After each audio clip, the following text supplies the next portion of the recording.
So if there's no other questions, are there questions from the floor? Okay.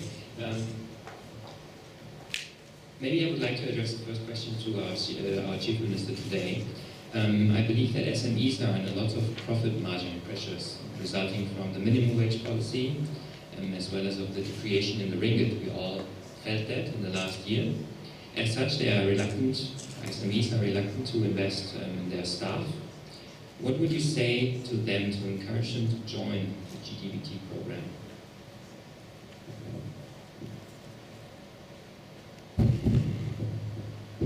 Thank you, Tim. I think what's more important is that whether they are looking at the future. Where do they see themselves 3 years from now? Or even longer, 5 years from now? They look at themselves 3 years from now, 5 years from now, they would know that a very important element is a trade workforce. But if you are looking at, as what you mentioned, survival, then you are looking at an entirely different situation. Now, when you mentioned about the pressures by SMEs, we have actually undertaken many measures to try to help SMEs. We have started with the SME Center. Before that, of course, the advisory SMART, SMART, the Small and Medium Advisory Research Training Center, where we give free advisory, we try to do matchmaking. That's one. Number two, we have also set up an SME Center where we want to help out those new startups.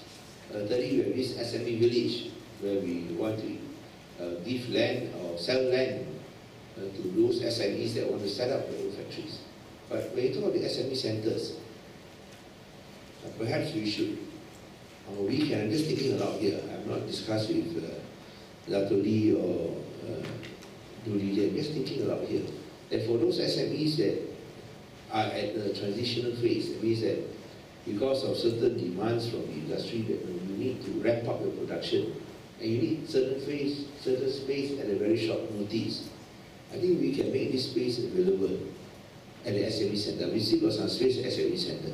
We can make this space available at a short notice, and I don't think it will be at an exorbitant price. But when you can have that for 6 months or 9 months or a year, I think we can make that available. Something for Lulian to work it out. But this is where we can, of course, assist with the SMEs. So it is just not talk. It is also backed up by substantive incentives. Chief Minister, maybe I would like to go into the same direction, now asking Dr. Schlösser.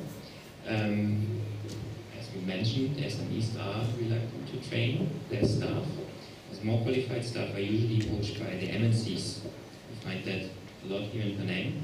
So how would you address this concern, especially towards this program? So I'm very much convinced that changing the ecosystem to be fit for current and future demands will drive the MNCs and the SMEs into higher education and supported by the government as well. I think obviously you have a high interest to know how that works. And but be sure in Germany the SMEs are the backbone of the industry. So you can see a strong example that this system in general really works. It's a proven system. So if you have a big trust, it's not a poaching of MNCs, it's the whole system. So if you buy into the whole part, then you raise the standard as such, and you will be more robust towards changes because it's the only constant in life. So higher demands in automation, higher demands, whatever in standards, the higher quality standards will give you finally the competitive edge to run in the next couple of years. I think I wouldn't be afraid. I would just go with us and take the offers. Even so, the programs are developed by the MNCs, I would say. They are available for everybody. So we are free and open to share and to raise the whole bar 1 or 2 levels up. Thank you very much, Dr. Schlösser. Maybe You can also share your expectations towards the programs from a company perspective and also towards the students. From the own perspective and my personal perspective, I want to have the thing, what I see for SMEs and others, I want to have a fit workforce, a talent pipeline filled, which I can customize and which is fit to what I want now. But I want to have also common standards. And I think that it goes with the Bosch and with others. So I'm pretty sure that with the programs I'm having here, 80-20 rule, I will get a lot of more suitable stuff that I have right now, right away, usable as you mentioned earlier. And that's why B. Brown is one of the sponsors for all the efforts here. And we are committed to have afterwards about 1,700 people, I think, constantly trained. And we would not even bought that. So if you would have somebody afterwards they want to share SMEs, we would allow it to do as well. It's just strengthen the ecosystem, and I will benefit and you will benefit. And how does it technically work? How do you pick the candidates, or who do you pick? Also, as outlined by Mohamed, we will have upskilling side of this for persons which are long-term working for us as well, but the other one is the fresh graduates. So we take the SLBN basis plus tests. Also we do some tests in language and we do some tests in mathematics, just to make sure that they will be fit and going through the whole part. And we are really looking forward to also go the next step for Meister program. We are also already in contact with hands-on universities in Aachen, so that the career paths can go even hands-on to what would say FH, Fachhochschule in Germany, that guarantees that you have a hands-on workforce even to engineering level going through. Yes, and I think this is very important. I mean, the Chief Minister mentioned it already as well, that vocational training unfortunately has a bad reputation in Malaysia. I think what is lacking is you need to give the students or the apprentices also the chance to develop further into a good career path. So what is B. Brown doing for this, and what is, if you imagine not B. Brown being a smaller, medium-sized company, what would you do and recommend? Okay, as B. Brown is trying to offer, besides the academic path, something that is higher standard. As I mentioned, vocational training in Germany is very highly respected. It's not a low end, it's just people have different skill sets and they start at different levels, and we also recognize that some of the people develop later. So you offer quite a bit of people can start earlier and can develop for a long time, and if they have just not the capacity to start as a manager or having this path, you will offer gradually that they can step up. So we are also planning to have different payment for this. We will actually accept higher payments to make sure that the people, not only during execution is paid, but also in the future have higher career chances. So in the recognition, our side will be very high. Very similar. And as mentioned here on the charts, you see the Meister program is recognized similar to lower grade engineering part, which ensures that our recognition towards these advanced training parts and everything is ensured. So we implement this. And I would actually recommend to do something similar for the SMEs, because they will finally be better in future. They will be the backbone of the companies. Yes, I believe that we need to mention that SMEs will face more pressure from global competitors, especially when you think about the TPPA coming, competition is rising. What does that mean for the job market perspective? Is it harder to get good talents? Where do you source your talents? The Chief Minister mentioned that the employment rate is 1.5, which in fact is potentially kind of, we're having a shortage.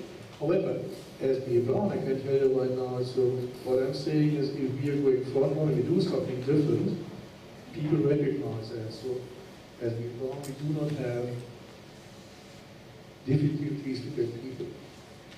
Because of also, I think, because we do something different for the people.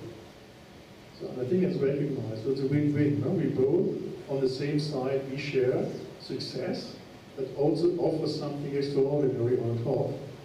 But we will offer potentially also the sharing of expertise from the MNCs to the SMEs. It's fine. And finally, if you offer service to the SMEs, to the MNCs or whatever, you raise the bar as well. So it's a kind of constant improvement, right? Yeah, it's clear. So it's part of the normal continuous improvement path. To do that, to go to the next step. And I do not believe it's after which pinching people. I think it's just, as you mentioned as well, people will come be attracted to a marketplace where the critical mass is there. So you will have enough people to do so. I'm very much convinced about that. Thank you very much. We mentioned just now about dislocation, that we can absorb any dislocation because we are able to relocate them into either in the services industry or also in the company manufacturing industry, which means that of course from electronic industry you can go to medical devices, and of course vice versa, but rarely vice versa, but electronics industry to medical devices, and also even to the services sector. We find a lot of experts, those who have deep expertise in the electronics industry, now venturing into services industry. So Penang is able to balance out and also absorb. If any dislocation, we can provide that relocation. Also, secondly, what I want to stress, I was having a discussion with Muhammad Ali just now. I mean, for many of these SMEs, they're also worried about the cost of training these vocational students. I think apart from the sponsorship by the state government, any balance I think can be also absorbed by the HRDF. We will ask Muhammad Ali to expand on it. So in other words, it's practically free. You just need to provide the premise of your company to provide the training. Thank you. One comment as well, because the system is different. So the only part, it needs more engagement from your side because we also be trained afterwards. So you can't expect to do the same or do better like the past, but by doing the same thing. So you have to transform your companies and also something like a learning organization. I think that's a critical, essential part of the whole transformation. Okay, just to through what Chief Minister has mentioned, this is relatively new. Only has been sent this information to the current participating companies that in this GDVT program, whereby before 20% of the cost fees has been borne by the state with their sponsorships. So we have, I would say, rarely an event that a federal agency, Human Resource Development Fund, has come forward saying that they can match, they can add, which is mean that 20% by the state, 80% by Human Resources Ministry from the full funding. It's basically for companies, SME companies who are going to come and participate in this, you get free. The only commitment that what you need to do is actually have a place and also allowance for the student. So as what CM has mentioned, very rare you can have this kind of opportunity to train exceptionally good employee with a good program, and it is being funded by the state and also by the federal government. This is very good. If this doesn't woo SMEs, I don't know what else. And this allows it's actually forcing you to specify your customization. So the only ingredient cost-wise you cover, but you still have to have trainers, certification for your company. I think also here PCC can help you with that. Because you want to make sure that the standards is high, international standards, that's important. So that will lead you to one more step in transforming your companies. I think to your own benefit. It's free, I think when you say it's free, you only impress Penang Nights when they say it's free. So it's really free, Just like Wi-Fi. You give free Wi-Fi, that's free. So you got free Wi-Fi, you got free sponsorship of students for the GDVT program. So what are you guys waiting for? You must now plunge in and support this program. Because I don't know how long that will last. 80, 20, 80 from the federal, 20 from the state. Of course, we started it, and I think they have also embrace it. And it's something that is a golden opportunity for everyone. So anybody wants to ask any questions? Yes, there's one there, there's one there, there's one there.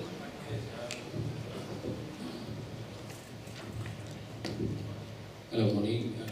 CM and those we are here. But I have a question. I think on the part of HRDN, what do you call it, is Human Resource Fund. Mostly, as my company, we have only 15 workers in mechatronics, mechanical engineering. Most of the SMEs, less than 50, I didn't understand for my company, especially, we did not contribute for HRDN. Whatever it is, this is the cause of the factor, where always when training imposed or opportunities, these SMEs, like 50 below, we does not contribute. So we only contribute on the SOXO and the EPF. So this is the area, is a very, you have to emphasize that most of the SME are small, medium industry that is less than 20 million or 10 million capital. They don't have this kind of opportunity because to contribute to the human resource with some cost, in fact, and they cannot afford. So I can see that whether the state, I know that Israel will contribute 80%, but this is the lackness of the issue that most of the SME cannot contribute and come in this kind of program. So I say you have to look on other ways to these small, medium industries that is less than 50 workers. That's all. Okay, I have good news for you. You don't have to worry.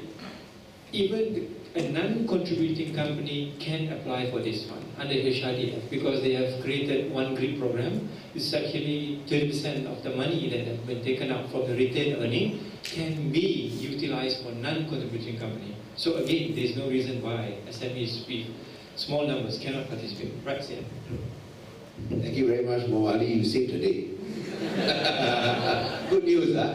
Good news. So I think you can also send or accept students and open up your premise, your chemical plant to train these students. Good. Any other questions? Yes. Yes, true. Yeah, good morning, Sian. I think this is a very good program, especially for SME. I just wonder, I look at the future plans, there's one is for automations. Just for your information, currently we actually outsource the machine assemblies to SMEs. We need about 150 now, and the number will go up to probably 500 in the next 1-2 years. So we really need these SMEs. Normally they also hire student after STPM and SPM, so they need these trainings. If it is free, that's definitely good for them. And this is also in line with the Industry 4.0.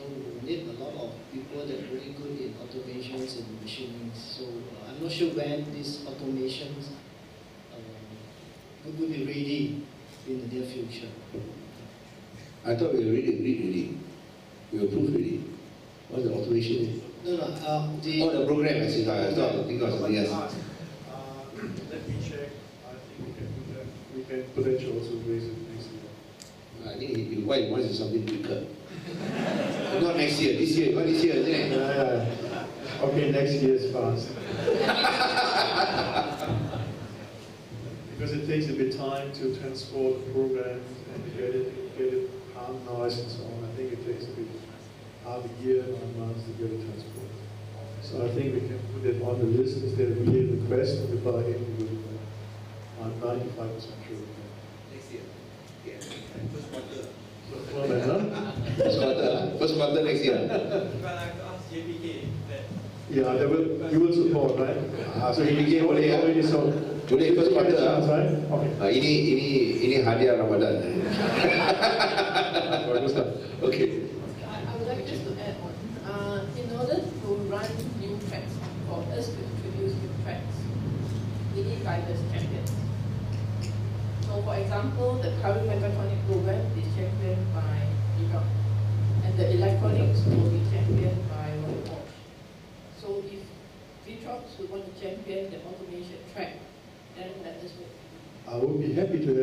champion.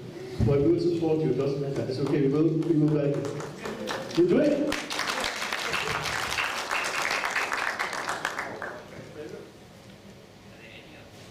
Any other questions? Otherwise, I would have another one. Yes, please. Yes, welcome. Mike. I think more of a statement than a question. I believe two things need to happen. One is that there are many students who do their SPM and even their Form 6, and they don't know where to go. So one of the things we need to do is retain them, and we need to bring this program out into the schools so that we are actively canvassing in the schools and giving them an alternative. Right? So one encouragement is I think PSDC has to champion that into the schools, pick the schools and go and champion it. The other one is a little bit more promotion with all the companies. I think, just sending out an email flyer may not be sufficient, so I really suggest that we champion it, target the MNCs and the SMEs and promote it. So that would be the encouragement. Okay? Thank you. I think I would like to add on what Mr. Wu is saying. I definitely agree with him that we need to create awareness. Because no point having the best program in the world if nobody knows. No point having the best product in the world if you cannot be sold in the marketplace. So similarly, I think we need to go on the roadshow. I'll be willing to participate in the roadshow also. Mr. Wu also will come along. Dr. Hari will come along. We can join the roadshow, going to schools. And from our experience with the Penang Science Cluster, the Penang Science Cafe, we find that rural schools are more hungry compared to town schools. Town schools maybe they are exposed to technology, they are more blasé about it. But there's a great hunger for rural schools. And when they come here, they are the teachers will make the extra effort. You don't have to go and pay for this and that, you make the extra effort. So I think that there is a hunger amongst rural schools, especially amongst girls. I mean, I don't know what happened to the boys nowadays. It's the girls that they really become excited and become interested in these programs. So it's something that we hope that the companies can join us. The Penang Science Cluster, we of course put it out by the Penang Science Cafe, even our tech low, but I think we need to go to the ground. And I will definitely endorse what I said. We can probably ask the SN companies to come and do their recruitment directly. Yes. Thank you, thank you. And I promise we bring it up with PSDC and Big and your own selves here to make it a marketing and sales event then, right? Yeah. So off, promotion, yeah, we do that. Any more questions? Or? Okay. Yes, my name is Jeffrey. I have to apologize for being a little bit late because I just came in from Jakarta. I had a meeting with Dr. Branner yesterday, Dr. Hans Branner, ex-V Brown. We were talking about setting up manufacturing back here in Malaysia. Currently, we're doing some of our manufacturing in Thailand. I'm a Penang-born boy, so I always wanted to bring business back to Malaysia. And I applaud Yang Berhormat's work in creating opportunities for all the employees and new students, especially upgrading the competencies of the employees in Penang, which I think is far superior than a lot of other countries that I've been to. One of the things that I'm looking at is, if we were to bring the industry back to Malaysia in terms of manufacturing, I've tried before, it was a little bit hard in terms of red tape involved, but we are still talking about bringing some manufacturing back to Malaysia in terms of medical manufacturing, joint venture with some Koreans. So I would really like to participate in programs like this, whether you like it or not, you have to get involved in what do you call that? Getting production, automated production back in the country. I think that's what you're doing now with the program. So hopefully, I'm taking this opportunity to have a little bit of dialogue with Yang Berhormat, since I'm not operating out from Malaysia at the moment. I would like to talk, is it possible if I take it out of context a little bit, Yang Berhormat? Is it possible if I... We are open actually. Okay, great. I have, well, one of the nice things about Penang is green. All right, it has been YP's position to place Penang on the map as a green state. All right. In Indonesia, I have an office in Indonesia, I have an office in Thailand. So in Indonesia, one of the things I've seen interestingly is, especially the governor, Ahok, is doing a lot of things in cleaning up green technology, in cleaning up the state or the capital. Okay, so I also look at Penang State. We have done a lot of work in terms of cleaning up the landfills, the leachate pond water, our lakes, our rivers here. I've tied in some projects with USN before in terms of cleaning up the river in the state and the Clam Jetty project. Unfortunately, some of the projects are under the federal government, especially rivers under JPS and the heritage program, the Clam Jetty is under the federal government. So how does the state play a part in terms of the allocation of the funds for the cleanup of the state in these areas whereby it's controlled by the federal government? If I may ask, yeah, Yang Berhormat. I think just a very short reply to that. It's just an investment. Investment is under the federal government also. But what we can do is we can try to liaise and try to coordinate with the federal government. Because as far as the federal government is concerned, when investment comes to Malaysia, whether it comes to Penang or not, it still comes to Malaysia. Better they come to Penang than go to Vietnam. I agree. So I think in that respect, we can work together. We have worked closely with my dad. The JKB is also here. So I think we are looking at it on the basis of national interest. So we can work together with the federal government on this. It's not a problem. The other issue that I think we need to probably explain to you is about our automation program. And you mentioned about automation. Actually, we are doing something on automation.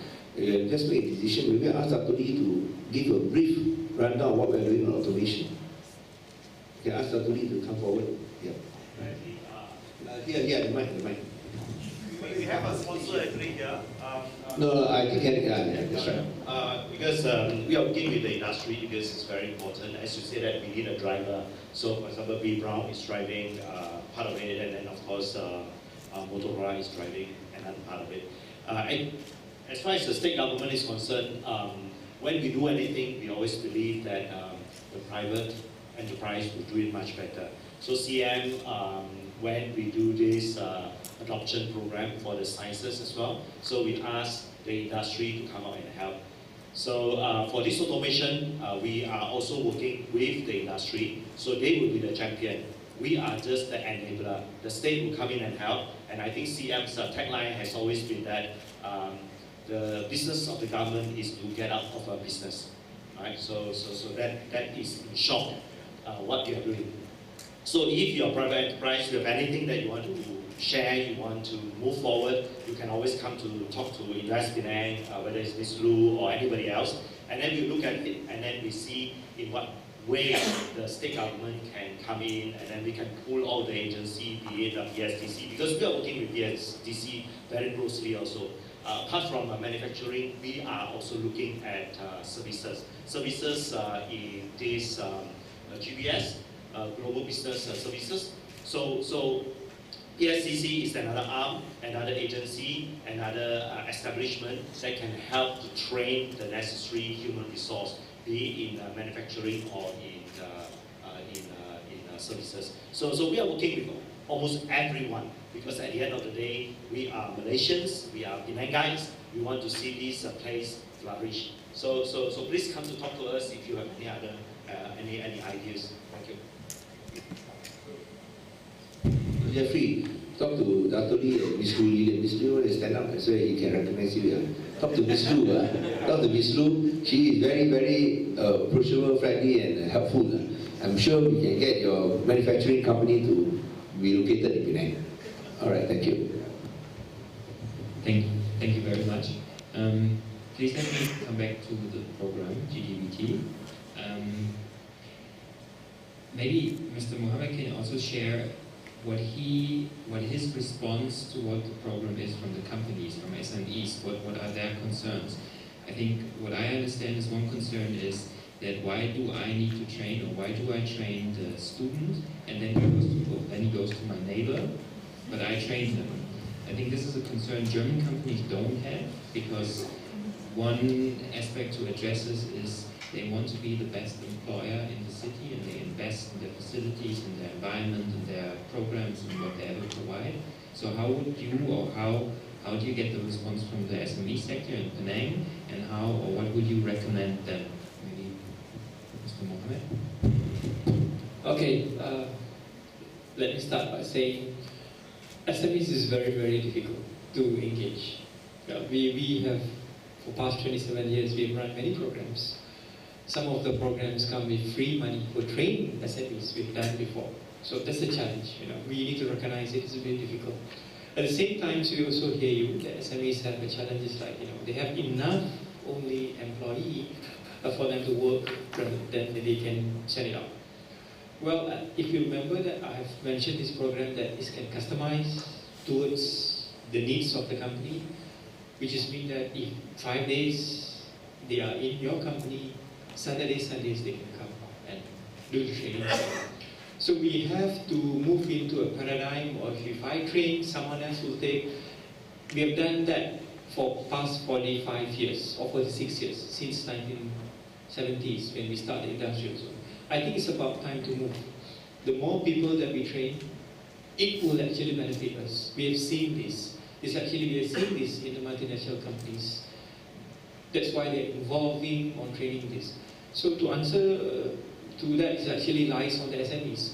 So you need to make time and you need to participate on this. Our responsibility is actually we will try to adapt and try our best, saying that we will gather the SMEs and to work to put in some flexibility which you cannot get from any other institutions that have in Penang or in Malaysia, that we are willing to flex towards that. So it's about time that you have to make a move, you have to change. Otherwise, the whole program will not be successful. One of the key indicators that we put this program to be successful is actually the participation of SMEs. Number one, I think we need to achieve critical mass, as I mentioned just now. I think once you achieve critical mass, it benefits everyone, including the participating companies and the partners. And I think the state government is also committing ourselves to this. For example, just not in this GDVT program, we are giving 2 million. But look at our tech load, we put in 28 million for our tech load. In SMEs cluster, 20 million. Wisma Yap Choi, marrying heritage with technology. I mean, a beautiful building. For those who have not gone, you all should go and have a look at Wisma Yap Choi. But why are we spending this money when there's no immediate benefits, there's no returns whatsoever? Because I think we have to invest in education. You want to win the future, you have to invest in education. Very likely. And you will not see those benefits directly. There's no ROIs at all. There's no ROIs at all. But when you talk about winning the future, you don't talk about ROI. You talk about training a whole generation to be familiar with science and tech. So I think that is where we hope to go for critical mass. And it's the same here. And then secondly, most important of all, you don't have to worry so much about somebody taking a worker, because after all, you don't have to suffer any cost. It's free for you. It's free for the participating company. So let's say you train one and you feel somebody has taken away, then why you train again? It's free anyway. Of course, again, as I say, all the time spent, but I mean, if they can take, you can also take from others also. So. Thank you. I would like to add a word. The more of you are joining, so everybody of you take 1 to 5 in the next 1 to 2 years. Everybody's on the same level now. You just make one step up, and as mentioned, it's free, fully subsidized. So you get a very competitive situation. Why would the new employee leave? Because it's free as a win-win and better pay than the others will do not doing it. So it's okay. But seriously, there is no risk. Where you might have somebody losing or going off, But in January, we just value it for everybody. Maybe Dr. Schlosser, you can share from your experiences in Germany, how is the dual location program accepted and established? It's mandatory. You can't do anything without having this. Even bakery, everybody has to do that. There's about 350 courses like this available to take. We just implemented 4 or 5 courses in here and adjusted a bit to the Malaysian needs, I think, not to do away with the quality. But there's much more than just really copy for the critical items and you bring up the whole system. And we are very convinced, I said already, the whole German success and stability is based on this system. The core of German industry is made of vocational training with the potential to hands-on upgrade people from level, technician level to Meister level to even hands-on university grades. And that is the whole core of the system. It's very stable in a way. It's not low end, it's high end as well. And everybody of the SMEs is in it. Some do trade, some not, but the point is the ecosystem works. And you know that from time to time people will leave, but in general it's fine. The more of you you're in, the more you're safe that people are joining or not. But you will have some fluctuation in the future, but we're not afraid of this. I think it anyway is an advantage, by the way, no? Because you better you are for your talent pipeline, they will attract you will attract talent by doing that. I think it's important to get this point because in Germany it's very well established, as what Dr. Schlosser just mentioned. You see bakeries with a Meister and maybe 2 apprentices running the business. So basically it's small and medium sized driven. I just mentioned that Germany is not free, you know. But Penang is free, you know. I think that's the most important takeaway from this meeting. It is free.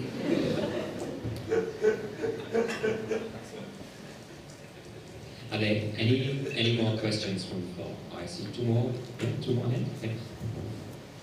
Please name your name and your company. Please. Yeah, good morning. We get first of all, good morning to CM, our chairman, and also CEO of AEC. And I have a few questions over here. Number one is just now mentioned about the certified personnel from the industry to train them. So what is the ratio for that? And also the second question is the ratio for the, is there any ratio for the school levels and also the existing employee? Because I don't know whether maybe 1-to-1 or maybe 1 school levels to 1 employee and so on. So these are the questions. Okay, to answer your first questions, what I mean, your first question is actually for the coaches, coaches in the company and also ratio of the apprentices. It's 1-to-4. 1 coach can handle 4 apprentices. But if the technology is very repeatable, right, and you can't afford to have additional coaches, that's where PCC comes to the picture. So we can look into exploring to get additional coaches, or we can work with JPK because the technology is so repeatable. 1 coach probably can handle more. So there's an area for that. And the second question is actually ratio of the school leavers and your current existing employee. The decision maker is you, the company itself. They decide whether they're going to do the internal staff training or they're going to hire a new school leavers. So that is under your own decisions. There's no particular ratios right now. Yes.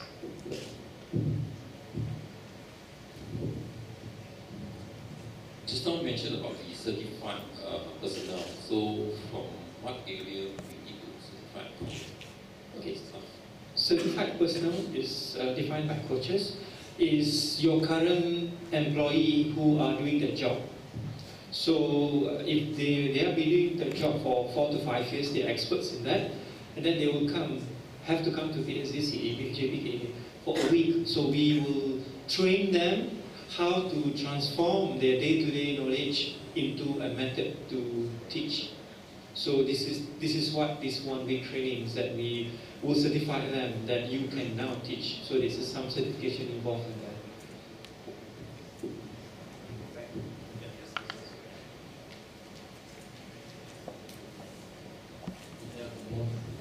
Hi, my name is Gideon. I'm coming from Osram. Currently, we have quite minimum 5 of them is in the program first batch. Yeah? I think this is an implementation question. I believe it can be a national concern. So there's a feedback saying that because the medium of instruction right now is in English, and putting participant or the employee currently into this, basically they are senior operator, even technician level. So we find that there's a concern over here that they have difficulty in English. Yeah. So I'm not sure.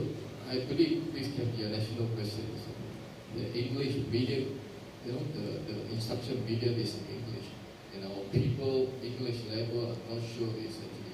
Because I also received the feedback from the MGCC the other day, the in-house audit, saying English is a little bit concern also for them when they come to, communication between the participant and whatsoever, and then also the learning instruction and so forth. That is one. So, but the question is also, what is company doing? Of course, we are doing something with our employee. So we are trying to put them in extra class for English communication, or business English communication, that kind of people.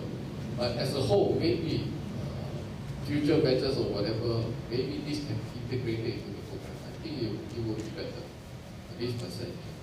The other thing is, second question is, just now I'm hearing, for coming batches, it's going to be free for the SME. What about the MMC? Are we going to benefit at the same time? Well, yes, you can also apply this. That should not be a problem. Because what I understand is the one Malaysian group currently is a very hot cake in the federal. They allocate this fund. And it's actually from the contribution of every company 30% to it. So if you don't grab, it will be something else. So maybe, yeah. So to answer your first question, yes, that is what we are learning now. That it is true, but we cannot run away. English is international language. If we want to grow to that global level, we need to have that. So there's no, we can't say that we need to teach. We need to go and take this English. But I think that what we can settle, Manglish, Malaysian English. We can mix English and Malaysian during the teaching. I think this will come in the future because this is the first stage of what we're doing, the teachings and everything. So more and more, when people enroll into this, we should be able to address it. And looking into the current English level in schools, if you're going to talk about the school leavers program, I think it's acceptable. We should be able to handle this moving forward. And I already answered your questions. This program is open for all, regardless of MNC or LLC or SME. And you're right, the fund, even though it's big now, 1.2 billion, is a retained earning, which is also some from the pool which they are using. But any company delay, one day they will exhaust the fund. So we encourage you to participate while it is free. Just add on the question of learning a language. I just probably like one example. I got one engineer who actually came to work for us. She actually graduated from Seoul University. As an engineer. So you graduate from Seoul University, you're already one top student. Seoul is one of the best universities in the world. And she finished her engineering degree without failing 1 year, which is also a very notable achievement, considering the fact that she can't speak Korean when she first went there. Now, bear in mind, you can't speak Korean, but in 6 months, you apply yourself, you can take a course in Korean in engineering. So I would say that when you look at our students, it all depends whether they are passionate enough to make sure they pass this subject. Many of our students, I think their biggest problem is their ability to communicate. They can't communicate English, but they understand. But they cannot communicate because they don't have the confidence. They don't have the confidence to talk English. Sometimes when you talk about talking confidence, they have not having the confidence to talk English, talk in Malay, also no confidence to speak. Public speaking is very different. But ability to communicate, I think, is something that is our greatest problem. Not just in English, but also in other languages. But we have to tell them we have no choice. You have to master and you have to know the language. If you want to give them simple and easy alternatives, you'll never grow up. Don't allow them to take the easy way out. Force them to learn English. I tell you, I have every confidence on students they can do it. Because, as I said, I mentioned this lady, she's now working for me, Raja, what's her name? Raja Emma. She didn't know Korean. And she can graduate from engineering in Seoul University. So, force them. Don't give them a choice. If they cannot make it, then they don't deserve to be in the program. I think we should take that approach. Thank you. And then from my point of view, I think our entry point is SODM plus language test plus mathematics test. We want to make sure it works for us.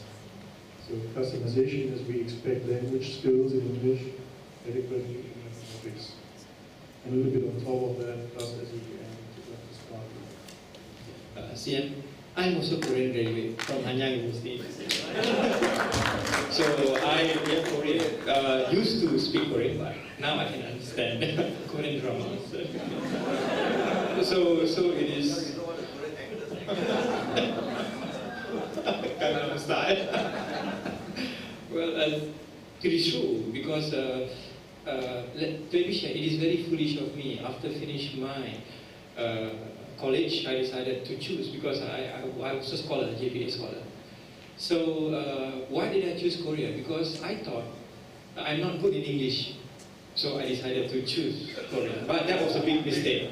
I realized it. So they put 6 months into this course, and you go to the second year.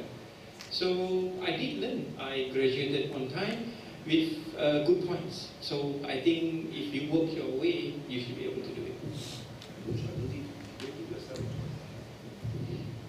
So, any other questions? Please take this opportunity now. Yes, please. Thank you. Morning, I'm Billy. Actually, I want to just comment that today, SMEs in Penang, we are facing a situation where we cannot actually get workers, especially with the freeze in the hiring of foreign workers. So, although this GDVT program is very good, right? We want to subscribe to it, but we need to get students. And one suggestion I have is that maybe PSDC should look beyond the borders of Penang, maybe to the northern states to try and get us a pool of students where the SMEs can come in and sign them up. Right? That's my comment. Thanks. I agree with you. When you do a roadshow, you should not be limited to Penang. We should go to those cities, whether in Johor or in KL or in Kedah neighboring states, even Sabah, Sarawak, if necessary, to get these students to come over. I hope you can join us in this roadshow, so at least we can try to get more to participate. Thank you. Thank you very much for that suggestion.